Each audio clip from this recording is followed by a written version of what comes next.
Hey everyone, I'm going to talk about low blood pressure and gut issues. And this is a problem when someone's not healing their gut over a period of time. And with blood pressure, most of the time, what's talked about is high blood pressure. So someone that's not 120 over 80, that's considered normal, but they're 140 over 100.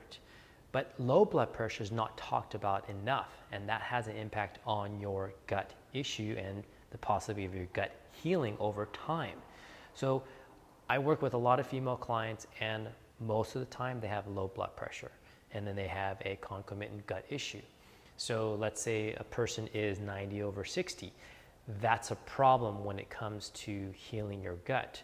One of the common symptoms of low blood pressure is people constantly have cold hands, cold feet. That just means that the blood pressure is not high enough to push it to the extremities.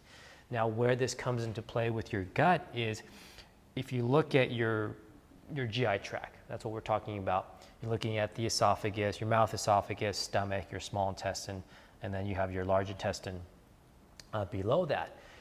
Well, one of the problems that's occurring with someone with low blood pressure is if they, for example, have leaky gut and they tested positive on the blood work and they looked at it, and over a period of time, their leaky gut is a constant issue. It's not healing.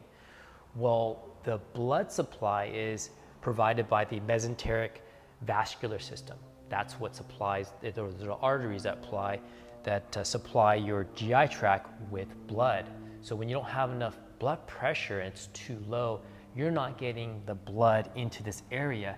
And ultimately, blood brings nutrients and takes away toxins. And if you're not bringing nutrients, you don't provide the GI tract the nutrients to heal the gut over a period of time.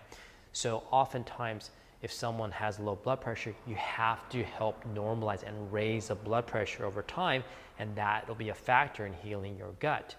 So what do you do if you have low blood pressure and you're having gut issues? First thing, you gotta make sure you hydrate properly.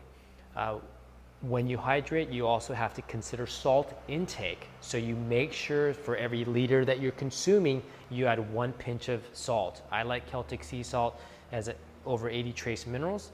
So it's a high quality salt. Add that to your water throughout the day. Another aspect of this is to increase your consumption of salt. Salt is not bad. You need some, especially in the context of low blood pressure. So what I tell people to do is get Celtic sea salt and add as much salt on your food to taste as you want.